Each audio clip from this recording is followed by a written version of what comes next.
Tô dentro. Vamos esperar aqui um pouquinho pra ver quem é que tá vindo.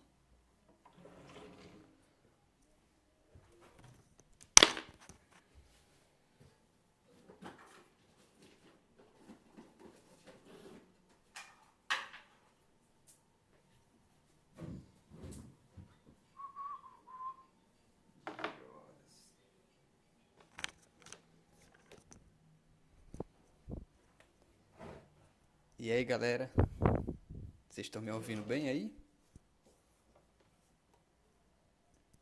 Estão me ouvindo bem? Eu coloquei esse fone pra ver se fica melhor. Como é que tá a escuta?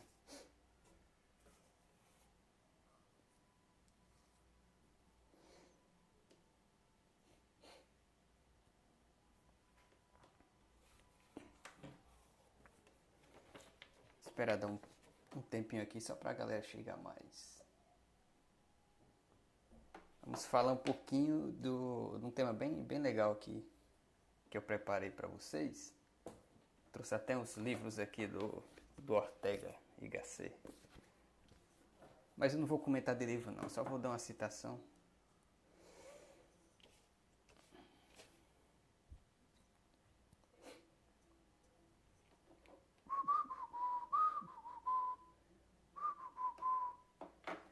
E aí, Carol?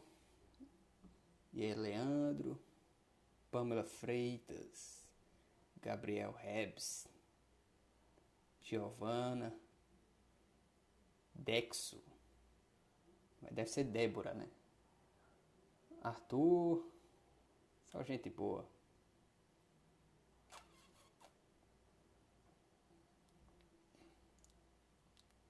Carol? The Blonde in Black.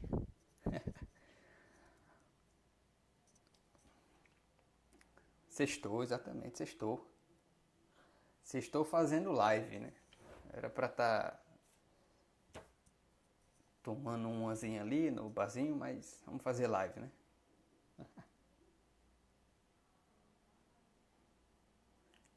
Não, eu não fiz curso não. Não fiz o curso de latim do Falcão não. O que eu fiz foi do analfabetismo funcional. Muito bom também, eu indico, viu? Muito bom mesmo. Bora lá. Vamos começar aqui. Primeiramente, boa noite. Eu convoquei vocês aqui para uma live aqui sobre o tema da angústia radical do estudante, né? Eu coloquei lá naquela publicação angústia radical pelo conhecimento, mas na verdade o melhor nome seria angústia radical do verdadeiro estudante. É claro que tem uma angústia radical no sentido de raiz, no sentido, não é radical, não é no sentido de ser extremista e tal, mas é um sentido de raiz. Você tem uma angústia numa raiz específica que eu vou explicar direito. Então vamos se valer um pouco aqui de uma aula que o Ortega y Gasset ele deu num curso que ele ministrou sobre a metafísica, né? E o nome da aula era O Estudante e o Verdadeiro Estudar, né? Existe uma diferença entre aí, né? E ele começa essa aula com uma frase muito impactante. Eu vou falar aqui para vocês.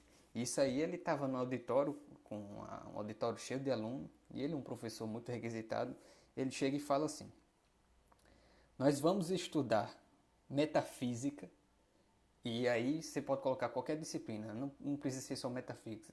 Vamos estudar matemática, vamos estudar biologia, vamos estudar cálculo numérico e tal. Vamos estudar metafísica e isso que vamos fazer é uma falsidade. Né? Impactante, né? Isso aí. Mas por que ele estava falando uma coisa dessa? Imagina aí, você vem com um professor de filosofia, um professor bem famoso, um dos criadores, o criador, na verdade, da escola de Madrid, né? E ele chega e fala uma coisa dessa: nós vamos estudar metafísica. Ele dando um curso de metafísica, ele diz: nós vamos estudar metafísica e isso que nós vamos fazer é uma falsidade. Mas repare, falsidade aqui que ele está falando não é uma falsidade em relação à disciplina metafísica, ou então à disciplina matemática, ou à disciplina biologia, ou à disciplina cálculo numérico. O que ele estava falando é uma falsidade em relação a um fazer nosso, a uma atitude nossa, né? É um modo como a gente encara esse estudo. Então não é em relação à disciplina, mas como a gente encara isso aí. Mas antes de começar a explicar, a gente tem que entender alguns conceitos do Ortega, né? O Ortega Gasset, a obra-prima dele, que todo mundo conhece, é O Rebelião das Massas, né? Que é mais conhecido como uma obra de filosofia política, embora não seja uma obra política, é uma obra de filosofia. Mas aqui nesse livro aqui, o que é a filosofia, ele explica melhor o sistema filosófico dele. O sistema filosófico do José Ortega y Gasset, ele difere um pouco do realismo grego, né? Que é aquele realismo onde a pessoa ela está diante da obra, né? Então ela não tem tanta relação assim com o eu. Né? Mas também ele difere com o cartesianismo, que aí já tem mais a relação do eu, o subjetivismo, né? A escola do Ortega y Gasset se chama a razão vital. Então, ele parte a filosofia dele a partir da vida dele, da biografia que ele escreve na realidade. Então, ele parte da vida concreta humana, substantivo, vocês já ouviram falar isso aí pelas lives do Ítalo Marcilli. Então, ele parte dos problemas dele a partir da vida concreta, diária, aquela vida que tem substância, e não daquelas abstrações que a pessoa fica pensando em, sei lá, livre-arbítrio, não sei o quê. Não, ele parte da situação concreta. Então, essa é a primeira definição. E aqui nesse livrinho aqui, do O Homem e os Outros, que é um livro mais sociólogo, ele fala uma coisa interessante. Ele diz que o ser humano, existem ações que o ser humano faz que ela não parte intrinsecamente dele. Né? Não é uma necessidade vital, não é uma necessidade que parte dele. É uma necessidade imposta pela estrutura social. Sei lá, faz de conta, o cara está lá dirigindo numa avenida, quem é que quer parar no sinal de trânsito? Se fosse possível, todo mundo ia querer continuar dirigindo. Mas ele é obrigado a parar por causa das regras de trânsito. Então é uma necessidade forasteira, como ele fala. É uma necessidade que impõe ele para ele parar. Não é uma necessidade que parte dele, não é uma coisa que ele buscou. Então ele separa muito isso aí desse livro Homens e Outros para mostrar que o ser humano ele tem atitudes que não condizem com o que ele realmente está necessitando. E essas atitudes, ela faz mais parte sim do círculo de ações que ele faz ao longo do dia, e um círculo minúsculo, um círculo menor, mais central, que é o que corresponde ao que ele realmente quer fazer, uma necessidade vital, que por sua própria constituição ela realmente ela ocupa a menor parte do dia da pessoa. Por exemplo, um beijo entre um homem e uma mulher, né? Um beijo entre um homem e uma mulher, entre um homem e uma mulher apaixonados, ele é um beijo que não tem uma necessidade imposta. Isso são duas consciências livres que estão realmente querendo aquilo. Então isso aí realmente seria uma necessidade vital, genuína do ser humano, entre um homem e uma mulher. Então esse é só um exemplo. Por que eu estou falando isso tudo? Nós vivemos hoje na era da educação compulsória. Né? Ou seja, a pessoa ela ainda nem se formou, nem começou a aprender o beabá, e ela já tem essa pressão imposta pela estrutura mesmo da sociedade de que ela tem que se educar e ela tem que se submeter a um corpo de disciplinas que já foram criadas, já estão estabelecidas e já foram definidas por educadores, e ele tem essa obrigação de aprender essas disciplinas. Então é uma obrigação compulsória. A gente vive nessa realidade atualmente. Então, essa realidade de educação compulsória, ela se assemelha mais com uma necessidade imposta, da qual o Ortega y Gasset fala, uma necessidade forasteira do íntimo humano. A pessoa está lá, ela tem que ir porque quer. Então, hoje em dia, nas escolas, nas universidades, existem três tipos de aluno, mais ou menos. O primeiro tipo de aluno é o seguinte: são aqueles alunos que eles vão porque eles têm que estar lá. Eles simplesmente têm que estar lá porque todo mundo vai, então eles têm que ir também. Então eles se assemelham mais como folhas que estão sendo jogadas pelo vento, né? Ou como um barquinho que está sendo levado pela correnteza do rio. Eles estão lá porque todo mundo vai, então eles têm que ir também. O segundo tipo são pessoas que elas já têm algum interesse por algumas disciplinas específicas, não para todo aquele corpo docente, e eles estão lá por objetivos específicos, sei lá, para tirar um diploma, para conseguir entrar no mercado de trabalho. Então tem esse objetivo específico e tem interesses específicos em algumas matérias. E o terceiro grupo de estudantes que tem hoje nesse sistema de educação compulsória são aqueles estudantes realmente que estão interessados no assunto, que estão interessados naquela formação, naquelas disciplinas, que têm um interesse realmente por aquelas disciplinas. E esses alunos são pouquíssimos, hoje em dia são pouquíssimos mesmo. Tanto é que você vê, por exemplo, o fenômeno de muita gente, por exemplo, na minha faculdade, que é Ciência e Tecnologia, que a gente entra no geralzão, para entrar em engenharia, a gente primeiro entra em Ciência e Tecnologia, que é a parte geralzona, e depois as pessoas cada um vai para a sua engenharia.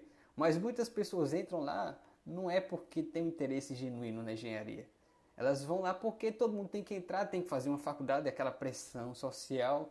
Então eles fazem, mas quando começa o curso de engenharia, que é pesado pra caramba, os caras começam a tomar fumo e a maioria desiste. Então chega uma sala uma turma de 120 pessoas, só sobra 7, 6 no final do curso. Então tem esse fenômeno na universidade justamente por isso, né?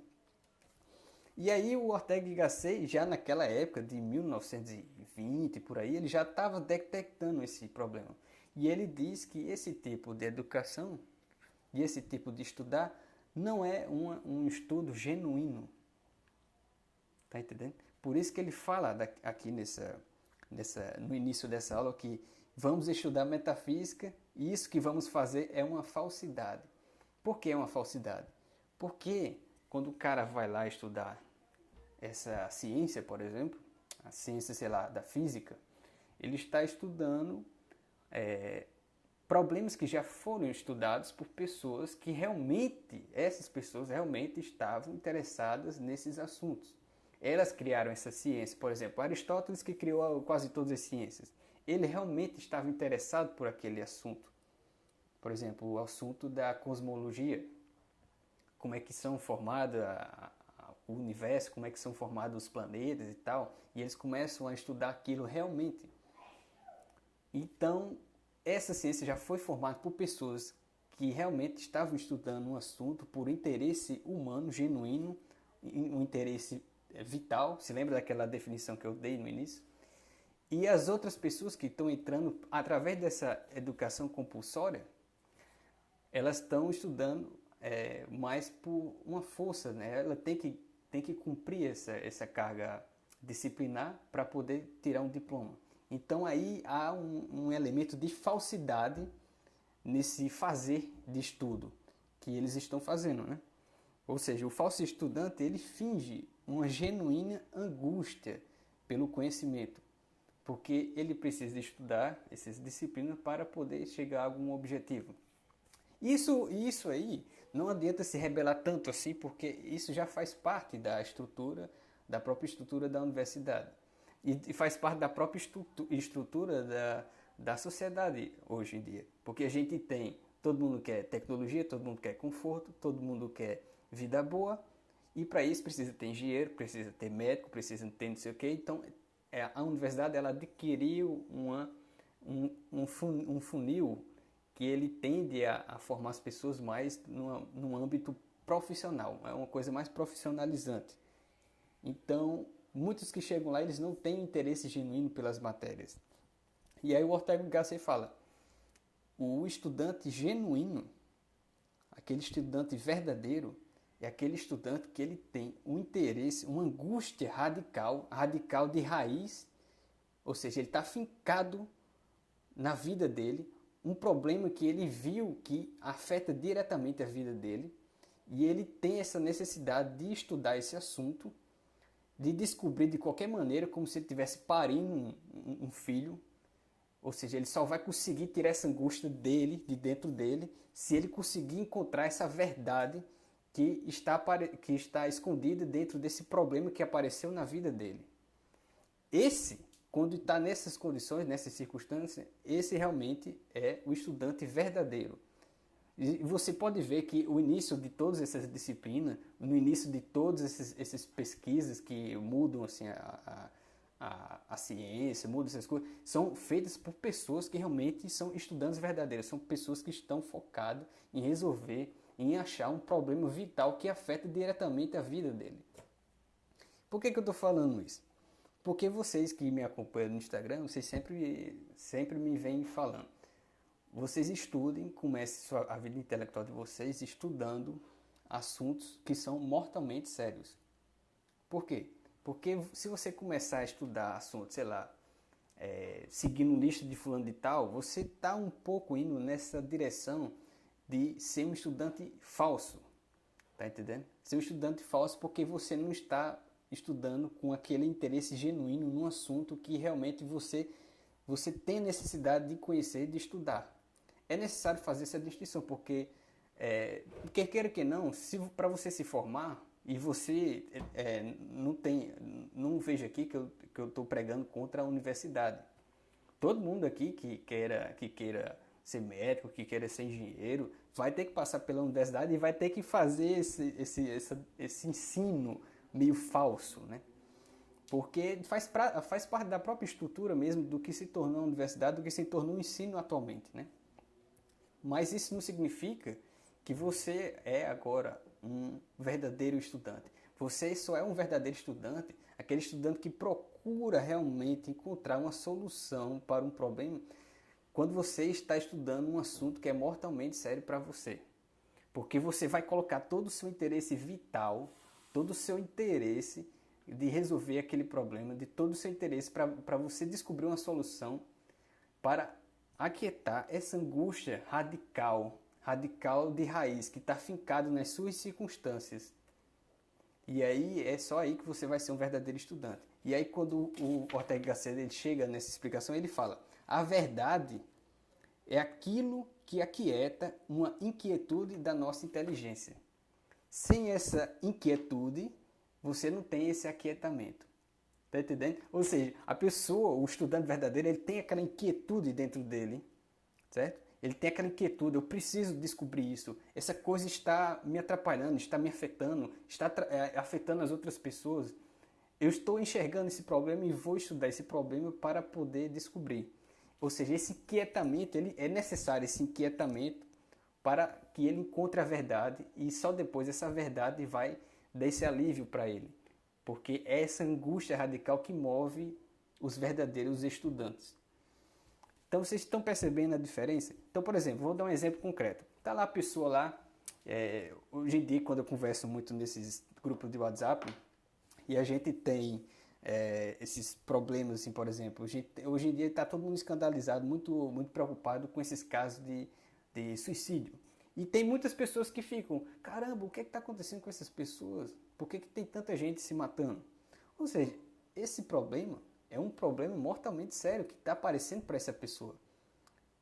E ela realmente tem uma necessidade de procurar saber por que está acontecendo essas coisas. E o que ele vai fazer? Ele vai começar a estudar, vai começar sei lá, ele pode começar a procurar em livros de psicologia, de filosofia, para entender o que está acontecendo com o mundo, o que está acontecendo com essas pessoas, e isso vai se desenvolvendo naturalmente. Uma coisa vai puxando a outra, porque esse problema aparece mortalmente sério para ele.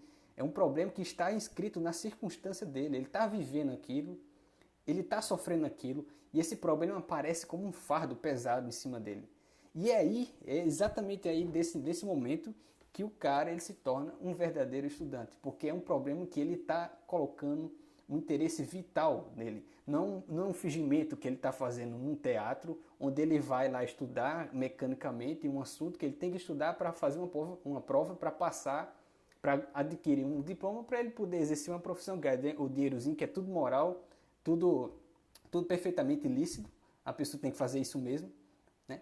Para você se formar, você tem que passar por esse processo. É um processo, uma burocratização. E aí muitas pessoas elas ficam falando: ah, meu Deus, as universidades de hoje estão tão burocráticas, a gente tem que tirar diploma, a gente não é mais um verdadeiro estudante. E quando você começa a estudar a história da formação da universidade, óbvio, aquelas universidades Idade Média, elas realmente eram melhores assim, no ensino liberal, para ensinar a pessoa a pensar, para ser mais inteligente e tal. Era menos profissionalizante porque naquela época não tinha o positivismo, né? De querer colocar a ciência como a técnica, a ciência como acima de tudo, né? Naquela época ensinava realmente, mas mesmo assim, naquela época, você percebe que já tinha uma burocratização do ensino. O estudante já começava a entrar na universidade e ele já tinha aquele programa feito, de ciências já feitas, onde ele teria que se submeter a esse estudo falso, né? Não era um estudo realmente genuíno. É claro que lá ele pode fazer pesquisa, pode realmente desenvolver os estudos verdadeiros dele. Mas o que eu estou querendo dizer aqui é que se você tem esse interesse genuíno em algum problema que seja vital para você, que aparece vitalmente, um problema que realmente é mortalmente sério para você, então é nesse momento que você vai começar a automaticamente, naturalmente, a tentar virar realmente um estudante verdadeiro. Vou contar uma história para mim que vai ilustrar. Vou contar uma história para vocês, né? Não é para mim não. Que vai ilustrar um pouco como é que é esse negócio. Como é que eu comecei a minha vida intelectual? Eu era um retardado completo, no auge dos meus 17 anos, um grande auge, e era todo cheio de si, era todo cheio de certezas e toda aquela pedância adolescente. E eu passei por um momento, sei lá, uma decepção amorosa com uma menina que eu tinha saído e tal. A menina estava completamente assim, perturbada da cabeça. E eu já tinha percebido isso com outras experiências, com outras meninas e com experiências de outros amigos meus. E aí uma questão começou a aparecer na minha cabeça. O que está acontecendo com essas mulheres? Pode parecer bobo essa questão, esse problema, mas foi nesse problema aí, o que está acontecendo com as mulheres, que eu realmente comecei a estudar diversos assuntos para entender o que estava acontecendo. Porque eu vi que era um problema não só meu, não só dos meus amigos, mas era muita gente que estava passando disso. Aí, óbvio, eu comecei a estudar o feminismo, comecei a estudar sobre antropologia, o que é o homem, o que é a mulher, como é que é o comportamento deles e tal, todo esse negócio para realmente começar a entender o que era como é que resolveria esse problema, né? E aí uma coisa foi levando a outra, uma coisa foi levando a outra, o problema foi aumentando, não era mais o que está acontecendo com as mulheres, mas o que está acontecendo também com os homens. Então você vê que nesse problema vital, que era um problema que apareceu na minha circunstância, na minha vida, e daí a gente dá razão ao Ortega, porque que o sistema filosófico dele é razão vital, partindo da vida dele, porque é na nossa vida que a gente começa a pensar nas coisas. A gente não pensa abstratamente numa coisa assim que está fora da gente. É mais fácil a gente pensar em coisas que acontecem na vida da gente. Então vem muitas pessoas falando: ah, Ítalo, me explica mais sobre esse negócio de livre-arbítrio, determinismo. Cara, esquece isso um pouquinho. Comece com coisas que estão acontecendo na sua vida. Comece pesquisando por que está todo mundo burro. Por que no Brasil a roubalheira é tão grande desse jeito? Por que está tanta gente se matando, cometendo suicídio? Por que as pessoas... isso aí tem... Eu já estava pensando nisso aí. Por que as pessoas elas se preocupam tanto com spoiler? O que isso tem a ver com uma fraca degustação da arte? O que isso tem a ver? A pessoa se preocupa tanto com spoiler. Por que isso está acontecendo? Isso é um problema para você investigar. é um problema que envolve a arte, a apreciação da arte, a apreciação do cinema. Por que as pessoas não estão conseguindo fazer essa apreciação, essa contemplação da arte? A pessoa ela dá mais enfoque a um spoiler, que é uma coisa sentimental, do que realmente ela entender a obra.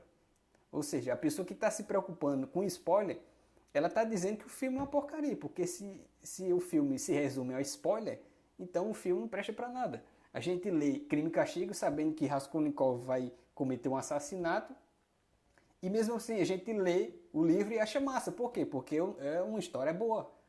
Agora, se fosse uma história que dependesse de um spoiler, vocês estão entendendo? Então, parta da vida de vocês. Parta a partir de problemas que acontecem na vida de vocês, na circunstância concreta. E problemas que sejam mortalmente sérios para vocês. Porque muito da dificuldade das pessoas de continuarem com uma vida intelectual, uma vida de estudos, nem que seja 10 minutos por dia, é porque elas estão estudando coisas que não tem um interesse vital nesse assunto. Ele está estudando porque viu fulano estudando, ou viu uma lista lá feita por alguma página e achou interessante, tentou estudar, não teve interesse naquilo e largou. Então faça esse exame na vida de vocês. O que é que vocês estão realmente interessados em descobrir?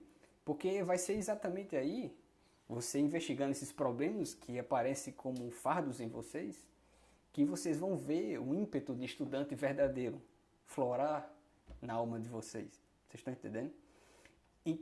Então, vou aproveitar aqui que eu estava falando nesse assunto, né, dos assuntos mortalmente sérios, porque eles são importantes para o estudante verdadeiro e porque eles são importantes para começar a vida intelectual. Porque quando você está começando uma vida intelectual, que é um hábito, todo hábito no início é difícil de você fazer. Então, no início, você vai realmente ter que se propor, você vai ter que tomar uma decisão de fazer essas coisas direitinho, todo dia, até você conseguir adquirir o hábito. Então, até você adquirir o hábito, vai ser na base da força de vontade mesmo. Então, quando você começa com um assunto que seja mortalmente sério para você, você está com interesse nesse problema e fica mais fácil de você estudar. Então, se você for começar a estudar por qualquer outro assunto assim, que você já estuda, já faz isso na universidade, você vê que na universidade, nas escolas, tem momentos que você, meu Deus do céu, eu tenho que estudar aquela porcaria. Negócio sem graça, que eu não vou usar nunca na minha vida. É só para, sei lá, dar mais trabalho para empregar fulano de tal que ficou sem nada, eles inventaram uma disciplina só para ministrar aula. Você já passa por isso. Mas quando vocês estão atacando um assunto que é mortalmente sério para vocês, então esse início desse hábito intelectual, ele vai ficar mais fácil, porque vocês estão investigando, estão estudando sobre um assunto que realmente é do interesse sério de vocês. Então, para ajudar vocês aí, vocês já sabem que eu estava preparando um e-book, né? Um e-book para ajudar iniciantes na vida intelectual. Então, eu já terminei esse e-book, já coloquei lá na Hotmart, então eu vou fazer a propaganda dele aqui, aproveitar essa live, aproveitar que meu amigo José Ortega Gacê, que me ajudou aqui a fazer essa live e a esclarecer um assunto que realmente eu acho importante para que vocês entendam. Então eu vou fazer aqui a minha propaganda aqui do meu livro, do e-book Como Não Estudar Feito um Idiota. Tá entendendo? Eu coloquei esse nome porque realmente muitas pessoas chegam, Ítalo, pelo amor de Deus, eu comecei a ler a vida intelectual, eu comecei a ler o trabalho intelectual, eu li não sei o que, e não sei como é que eu começo a minha vida intelectual. Aí eu fiquei, caramba, as pessoas estão lendo todos os livros que ensinam a começar uma vida intelectual e não estão sabendo começar uma vida intelectual. Porque falta realmente o primeiro passo. A pessoa, para começar uma vida intelectual, primeiro ela tem que começar uma vida intelectual. É a mesma coisa que escrever uma redação. Para você fazer uma redação, você tem que fazer a redação. E você vê que o início da redação é sempre mais difícil. Depois que você começa, aí a coisa vai melhorando. Mas existe também dificuldades de muitas pessoas. E dificuldades que fazem parte da própria vida do brasileiro, que não fazia parte, por exemplo, na vida do Antonin Sertilhan, que é o autor da Vida Intelectual. Então eu resolvi fazer esse e-book, que é um e-book mais prático. É claro que ele tem uma parte teórica para ensinar alguns conceitos e tal, mas ele tem muitas dicas práticas de como você começar uma vida intelectual e ela não ensina apenas como começar, ensina você a criar musculatura para você continuar, caso você queira realmente fazer essa narrativa do sábio. Para você fazer essa narrativa do sábio, pelo menos você tem que passar uns 3 anos construindo essa narrativa de um estudante realmente sério, que pega problemas diariamente e vai atacando problemas diariamente, um pouquinho, nem que seja 10 minutos por dia, todo dia. E isso por 3 anos. Então ele ensina um pouco também você a caminhar com os próprios pés. E para ajudar a vocês a se decidirem a comprar, o e-book está no valor de R$ 49,90. Só que eu fiz uma promoção durante esses 5 primeiros dias de 20%. Então ele vai ter essa promoção de 20% e eu ainda fiz mais um agradozinho, fiz um bônus para vocês. Eu criei um grupo do Telegram, né? Eu criei um grupo do Telegram para quem comprar durante esses 5 primeiros dias poder entrar nesse grupo e ter um acompanhamento meu durante 6 meses. Caso você tenha alguma dúvida, sei lá, eu ainda não estou entendendo direito, me explique isso aqui, eu vou tentar ajudar na medida do que eu posso. E também, para a alegria de vocês, eu posso disponibilizar listas de livros, materiais para vocês lerem, estudarem, livros também. Então vai ser mais um grupo assim para acompanhar vocês e dar uma ajuda. Então nesses 5 primeiros dias vai ter essa promoção, esse desconto de 20% e vai ter esse bônusinho desse grupo do Telegram para vocês terem uma ajuda a mais, além do livro, né? Porque o livro ele ensina com dicas, com conselhos e teorias, assim, a você realmente iniciar uma vida intelectual sem muita complicação e também sem você, tipo, a dúvida das pessoas era o seguinte, eu estou fazendo isso certo, eu estou fazendo isso errado. Então eu procurei, são 12 capítulos e não é um livro muito grande, assim, muito extenso. A primeira versão que eu estava fazendo desse livro, ele estava ficando muito grande. Aí eu fiquei, caramba, isso é um e-book e se ficar enorme vai ficar difícil para as pessoas entenderem. Então eu procurei diminuir mais, fazer mais sucinto, ser mais breve possível, mais simples, para não complicar muito a vida de vocês. Eu vou deixar aqui o link aqui, eu não tenho o Arno para me ajudar, mas eu vou deixar aqui o link aqui. Tá aqui o link, olha. Vocês entram por aqui, quem quiser comprar, e a senha para ganhar o desconto é essa aqui, ó. Estou dentro. Tá aqui. Estou dentro. Vocês coloquem esse cupom lá, na hora que for comprar, vocês vão ganhar 20% de desconto no e-book. Qualquer coisa, o link do e-book está na minha bio, vocês clicam lá e colocam lá.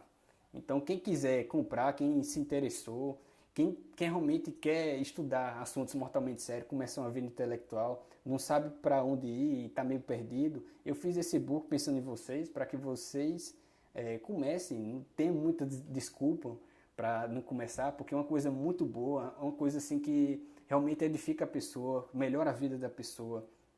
Você soubendo fazer direitinho, você aumenta seu horizonte de consciência, você se torna uma pessoa melhor. Se você, por exemplo, eu ensino lá no livro como é que você inicia uma vida intelectual, fazendo orações também, né? Porque é importante você fazer orações. Você começa o dia fazendo oração, dedicando o teu dia para cumprir essa vocação, e termina o dia você fazendo uma oração e uma confissão para você ver se você realmente cumpriu sua vocação. Então realmente ensinando como você deve agir no dia a dia. Então é isso aí, galera. Eu espero que vocês gostem. E isso aí, tamo junto. Qualquer coisa vocês falam comigo. E até mais. Depois acho que eu vou fazer outras lives aí, viu? Essa live aqui ficou... eu fiz um roteirozinho aqui, mas como sempre eu acabo improvisando. Eu não consigo fazer uma coisa assim certinha. Eu acabo improvisando. Mente de fleumático maluco é assim mesmo. Então é isso aí, galera. Até mais Então, e eu espero que vocês gostem do e-book. Valeu!